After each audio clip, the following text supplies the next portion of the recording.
വയനാട് അമരക്കുനിയിൽ കടുവയെ പിടികൂടാനുള്ള ശ്രമങ്ങൾക്കിടെ വീണ്ടും വളർത്തുമൃഗങ്ങളെ കടുവ ആക്രമിച്ചു കൊന്നു. പുൽപ്പള്ളി ആടിക്കൊല്ലി ഊട്ടിക്കവല പായ്ക്കണ്ടത്തിൽ ബിജുവിൻ്റെ ആടിനെയാണ് കൊന്നത്. അതേസമയം അമരക്കുനിയിൽ നാട്ടുകാരുടെ പ്രതിഷേധം തുടരുന്നു. അതേസമയം വനം വകുപ്പിൻ്റെ ഊർജിതമായ തെരച്ചിലും കടുവയ്ക്കായി തുടരുകയാണ്. അനൂപ് KR സമഗ്ര വിവരങ്ങളുമായി ഇവിടെ നിന്നും ചേരുന്നു. അനൂപ്, എന്തൊക്കെയാണ് ഈ കടുവയെ പിടിക്കുന്നതുമായി ബന്ധപ്പെട്ട ശ്രമങ്ങൾ, പ്രതിഷേധങ്ങൾ, ഇപ്പോഴത്തെ അവസ്ഥ?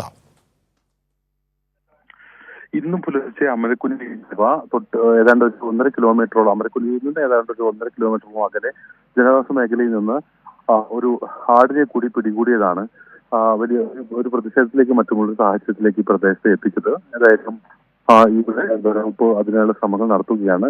6:30 മണി വരെ ഡ്രോൺ ഉപയോഗിച്ചുകൊണ്ടുള്ള പരിശോധന കടുവയെ ട്രാക്ക് ചെയ്യാൻ വകുപ്പിനായിരുന്നു. എന്നാൽ ഇപ്പോൾ സാധ്യമല്ല. ഏതായാലും ആ മേഖല കേന്ദ്രീകരിച്ച് ശക്തമായ ഒരു തെരച്ചിലാണ് നടത്തുന്നത്.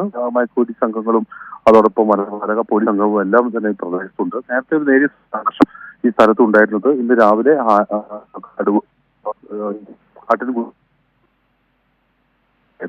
പ്രധാന കാരണം അവരുടെ നഷ്ടപരിഹാരം സംബന്ധിച്ചും അതോടൊപ്പം ഈ കടുവയെ പിടികൂടാനുള്ള നടപടികൾ വേഗത്തിലാക്കണമെന്ന് ആവശ്യപ്പെട്ടുമായിരുന്നു. ജനങ്ങൾ ഇരുഭാഗങ്ങൾ തമ്മിൽ ഒരു ചെറിയ തർക്കങ്ങളും വാക്തർക്കങ്ങളും ഒക്കെ മാറുകയായിരുന്നു. അതിൽ വനംവകുപ്പ് നടത്തുന്ന ശ്രമങ്ങൾ ഈ പെട്ടെന്ന് തന്നെ ഫലം കാണുന്ന വിധത്തിലേക്ക് ഏകോപിപ്പിക്കണമെന്ന് ആവശ്യപ്പെട്ടായിരുന്നു ജനങ്ങളുടെ ഭാഗത്തുനിന്നെല്ലാം ഒരു ചെറിയ പ്രതിഷേധമെല്ലാം ഉണ്ടായിരുന്നു. വലിയ സംഘർഷമല്ല, എന്നാൽ ഒരു അത്തരം തർക്കങ്ങൾ ഉയർന്നു വന്നു. ഏതായാലും ഇപ്പോൾ DFO തന്നെ നേരിട്ട് ഇടപെട്ട്, അജിത് രാമൻ തന്നെ നേരിട്ട് ഇടപെട്ട് ഈ നഷ്ടപരിഹാരം സംബന്ധിച്ചും ഈ നടപടികൾ സംബന്ധിച്ചും ജനങ്ങളോട് വിശദീകരിച്ചു. ഏതായാലും ജനങ്ങൾ അതിൽ തൃപ്തരാണ്. ആ വിധത്തിൽ നടപടികൾ മുന്നോട്ട് പോകുന്നു എന്നാണ് DFO നേരത്തെ അറിയിച്ചത്. ഏതായാലും ഇവിടെ വലിയ സന്നാഹത്തോടു കൂടിയുള്ള 3ാം ദിന ശ്രമം ഇപ്പോഴും തുടരുകയാണ്.